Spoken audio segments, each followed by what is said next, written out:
नमस्कार दोस्तों नवरात्रि का पावन पर्व जब भी आता है तो हर घर घर में भक्ति, उत्साह और सकारात्मक ऊर्जा का संचार हो जाता है। लोग माँ दुर्गा के 9 स्वरूपों की आराधना करते हैं, व्रत रखते हैं, घर की साफ सफाई करते हैं और जगह जगह माँ की प्रतिमा सजाई जाती है। लेकिन क्या आप जानते हैं कि नवरात्रि जितनी शुभ और मंगलमयी मानी जाती है, उतनी ही संवेदनशील भी होती है? जी हाँ, क्योंकि इन 9 दिनों में किया गया हर कार्य सीधा माँ दुर्गा की कृपा या नाराजगी से जुड़ जाता है। कहते हैं कि नवरात्रि में माँ पृथ्वी पर निवास करती है और अपने भक्तों की हर प्रार्थना सुनती है। ऐसे में यदि आपने अनजाने में भी कुछ गलत कर दिया, तो उसका परिणाम तुरंत मिल सकता है।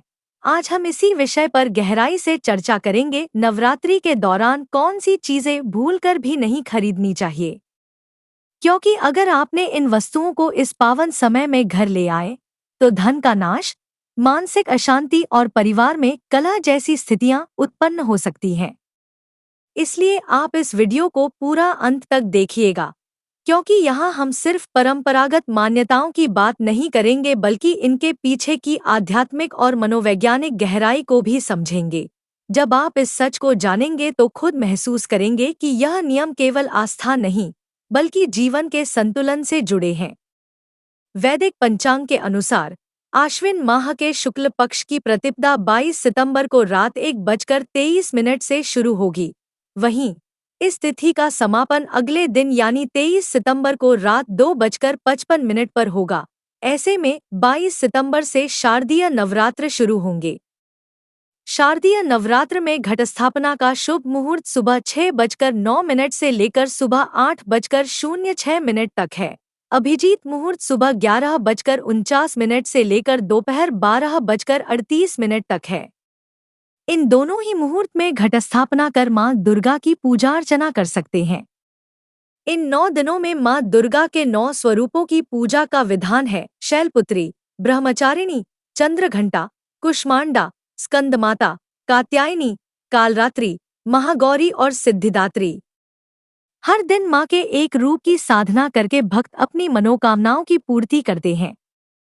अब आते हैं सबसे महत्वपूर्ण प्रश्न पर, आखिर वे कौन सी चीजें हैं जिन्हें नवरात्रि के 9 दिनों में खरीदना वर्जित माना गया है। मान्यता है कि इन वस्तुओं को खरीदने से घर में दरिद्रता आती है, धन पानी की तरह बह जाता है और माँ दुर्गा नाराज हो सकती हैं। नवरात्रि का समय शक्ति और साधना का होता है, न कि भौतिक ऐश्वर्य या नई वस्तुएं इकट्ठा करने का।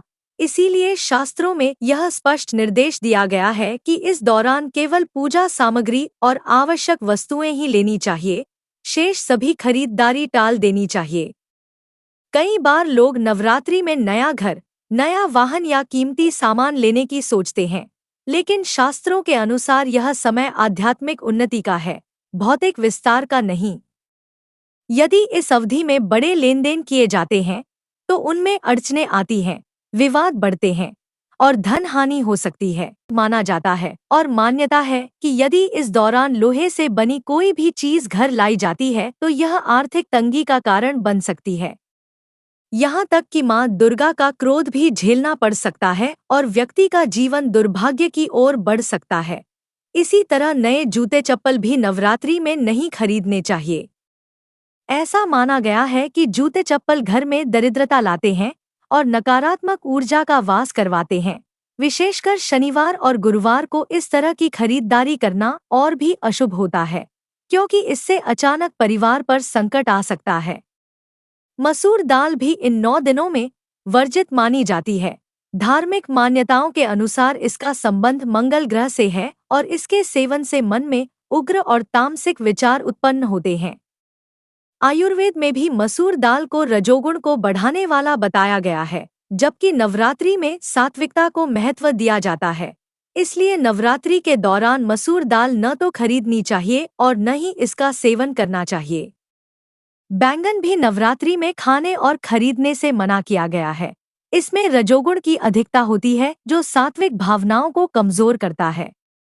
इसके अलावा यह त्वचा रोगों का कारण भी बन सकता है और काम भाव को बढ़ाता है। इसीलिए इस पावन समय में बैंगन को पूरी तरह वर्जित माना गया है। काले कपड़े भी इस अवधि में अशुभ माने जाते हैं। नवरात्रि में न केवल काले वस्त्र पहनने की मनाही है बल्कि इन्हें खरीदना भी वर्जित है। कहा जाता है कि काला रंग नकारात्मक ऊर्जा को आकर्षित करता है, जिससे साधना और पूजा का फल प्राप्त नहीं होता और मां दुर्गा का आशीर्वाद भी दूर हो सकता है। झाड़ू की खरीदारी भी इस समय विशेष नियमों के अनुसार करनी चाहिए। वास्तुशास्त्र के अनुसार शुक्रवार और मंगलवार को झाड़ू खरीदना शुभ माना जाता है, लेकिन शनिवार और शुक्ल पक्ष में झाड़ू खरीदना वर्जित है। इन दिनों में झाड़ू लाने से घर में नकारात्मक ऊर्जा का प्रवेश होता है और पारिवारिक शांति भंग हो सकती है। चावल को भी नवरात्रि में खरीदने से मना किया गया है। ऐसा विश्वास है कि नवरात्रि में चावल लाने से पूजा का फल नष्ट हो जाता है और मिलने वाले पुण्य को नकारात्मक शक्तियां ले जाती हैं। इस कारण नवरात्रि के समय चावल की खरीदारी अशुभ मानी गई है। लहसुन और प्याज भी इन 9 दिनों में पूरी तरह वर्जित हैं। इन्हें तमोगुण वर्धक कहा गया है और शास्त्रों में इन्हें राक्षसी भोजन माना गया है। कहा जाता है कि इनकी उत्पत्ति राहु और केतु से हुई है, इसीलिए इनसे गंध आती है और पूजा पाठ में इनका उपयोग नहीं किया जाता। ये उत्तेजना और काम भाव को बढ़ाते हैं और आध्यात्मिक साधना को भंग करते हैं। नवरात्रि में इलेक्ट्रॉनिक सामान भी नहीं खरीदना चाहिए। ज्योतिष शास्त्र के अनुसार ऐसा करने से ग्रह दोष उत्पन्न हो सकता है और कुंडली में स्थित ग्रहों का बुरा प्रभाव बढ़ सकता है।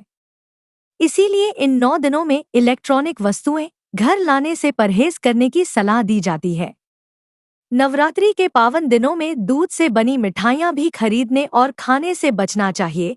ऐसा कहा जाता है कि इन 9 दिनों में बनी हुई मिठाइयों में शुद्धता और सात्विकता नहीं रहती, क्योंकि दुकानों पर रखी मिठाइयों में बासीपन और अशुद्धि आने की संभावना अधिक होती है। इसका सेवन करने से साधना की शक्ति कमजोर होती है और पूजा का फल घट जाता है।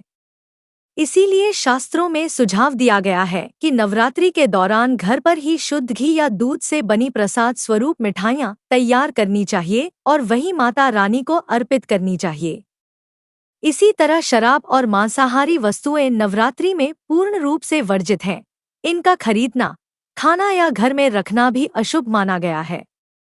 शास्त्रों के अनुसार ये सभी तमोगुण और रजोगुण को बढ़ाने वाले हैं, जो साधना और व्रत के लिए बाधक बनते हैं। मांसाहार और मद्यपान नवरात्रि में मां दुर्गा का अपमान माना जाता है और इससे मां की कृपा के बजाय क्रोध का सामना करना पड़ सकता है। यही कारण है कि नवरात्रि में सात्विक भोजन का ही पालन करना चाहिए और किसी भी तरह के तामसिक पदार्थों से पूरी तरह दूर रहना चाहिए। नवरात्रि के पावन दिनों में सोना चांदी जैसी कीमती धातुओं की खरीदारी भी वर्जित मानी गई है। आम तौर पर लोग इसे शुभ समझते हैं, लेकिन शास्त्रों में उल्लेख है कि नवरात्रि में सोना चांदी लाने से मां लक्ष्मी की कृपा नहीं मिलती बल्कि यह अशुभ फल दे सकता है। इस समय भौतिक ऐश्वर्य की बजाय आध्यात्मिक साधना को प्राथमिकता दी जानी चाहिए। कीमती धातुएं दशहरा या धनतेरस जैसे पर्व पर खरीदना ही अधिक शुभ माना जाता है। इसी प्रकार नमक की खरीदारी भी नवरात्रि में नहीं करनी चाहिए। नमक को जीवन की मूल आवश्यकता माना गया है, लेकिन शास्त्रों में बताया गया है कि इस अवधि में नमक खरीदने से पितरों का आशीर्वाद बाधित होता है और घर में धन हानि हो सकती है। नमक को श्राद्ध पक्ष और नवरात्रि जैसे पावन समय में खरीदना निषिद्ध माना गया है, इसलिए इसकी व्यवस्था पहले से कर लेनी चाहिए। दोस्तों, इसलिए आप सभी से निवेदन है कि इस नवरात्रि में अगर कुछ खरीदना ही है तो केवल पूजा सामग्री, माता के श्रृंगार के सामान और दान के लिए वस्तुएं ही लें। शेष सभी खरीदारी को 2 अक्टूबर यानी दशहरा के बाद के लिए टाल दें। अगर आपको यह जानकारी उपयोगी लगी हो तो इस वीडियो को लाइक करें, चैनल को